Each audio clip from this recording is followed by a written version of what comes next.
Road షోలతో ఎప్పటికప్పుడు ప్రజలతో మమేకమవుతున్నటువంటి చంద్రబాబు నాయుడు తెలుగుదేశం పార్టీకి సంబంధించిన సూపర్ 6 హామీలు ఏవైతే ఉన్నాయో వాటి గురించి ప్రజల్లోకి ఎక్కువగా తీసుకెళ్లే ప్రయత్నం చేస్తున్నారు. మీరు అబ్జర్వ్ చేస్తే అక్టోబర్లో దసరా టైంలో మహానాడు టైంలోనే ఈ రకమైనటువంటి హామీల గురించి ప్రకటన చేసేశారు మినీ మేనిఫెస్టో అని. కానీ ప్రజల్లో దాన్ని బలంగా తీసుకెళ్లటంలో మాత్రం తెలుగుదేశం పార్టీ కాస్త వెనకబడిందని చెప్పుకోవచ్చు. మీరు గతంలో చూస్తే నవరత్నాలు అనేటువంటి అంశం ఎంతగా ప్రజల్లోకి వెళ్ళిందో, అది జగన్ని ఎంతగా గెలిపించిందో, మిగతా కారణాలు కూడా ఉండే ఉండొచ్చు. బట్ అమలు చేశారు లేదని కూడా డిఫరెంట్ టాపిక్. బట్ జనంలోకి తీసుకెళ్లే విషయంలో డెఫినెట్లీ అప్పట్లో వైసీపీ సక్సెస్ అయింది.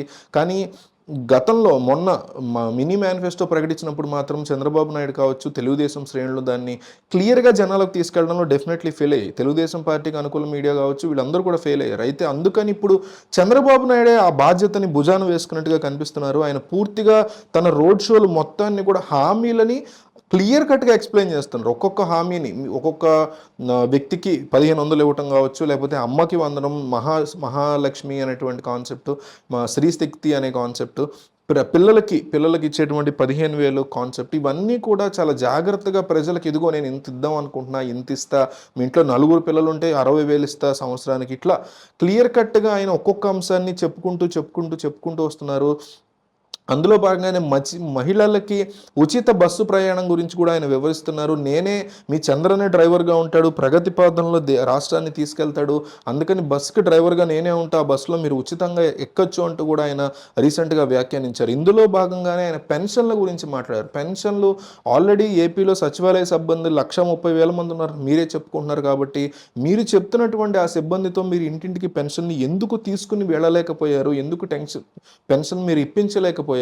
ఇంతమంది ఉన్నారని మీరే కదా చెప్పుకుంటున్నారు, ఇంతమందికి ఉద్యోగాలు ఇచ్చామని. మళ్ళీ వాలంటీర్లను పక్కన పెడితే వీళ్ళని ఉపయోగించుకుని ఒక్కరోజు మీరు పెన్షన్లు ఎవరైనా పెద్దవాళ్ళకి, కేవలం దివ్యాంగులకి, మిగతా వాళ్ళు అంటే వెళ్ళి తీసుకుంటారు సచివాలయంలో.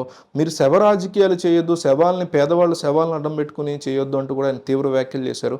దాంతో పాటుగా ఆయన చెప్పినటువంటి మాట ఏంటంటే, ఏప్రిల్ నెలలో ఇవ్వలేకపోయినటువంటి పెన్షన్లని తాను అధికారంలోకి వచ్చిన తర్వాత రిజల్ట్స్ జూన్లో రిజల్ట్స్ వచ్చేసిన తర్వాత ఈ 3 నెలలవి కలిపి ఎంత రావాలంటే అంత, ఎవరెవరికి ఎంత కావాలంటే అంత, అంటే ఎంత రావాల్సి ఉంటే అంత లెక్కలు వేసి ఈ 4,000 ప్లస్ అక్కడక్కడ రావాల్సినటువంటి 3,000 అన్నీ కలిపి 7,000 పెన్షన్ని జూన్ నెలలో అధికారంలోకి రాగానే, లేదా జూలై నెలలో అధికారంలోకి రాగానే ఇప్పిస్తాను అనేసి చాలా స్ట్రాంగ్ హామీని ఆయన జనాలకు ఇస్తున్నారు. దాంతో ప్రజల మధ్య ఇది 7,000 పెన్షన్ అనేటువంటి ఒక డిస్కషన్ కూడా స్టార్ట్ అయింది. ఇది మళ్ళీ తెలుగుదేశంకి కీడు చేస్తుందా, మేలు చేస్తుందా, అంటే జనాలు చెప్పిందని ఎగ్జాక్ట్గా అర్థం చేసుకోకుండా వేరేగా అర్థం చేసుకుని మొత్తం మీద 7,000 పెన్షన్ అనుకుంటే కూడా చాలా తలనొప్పి అవుతుంది టీడీపీకి.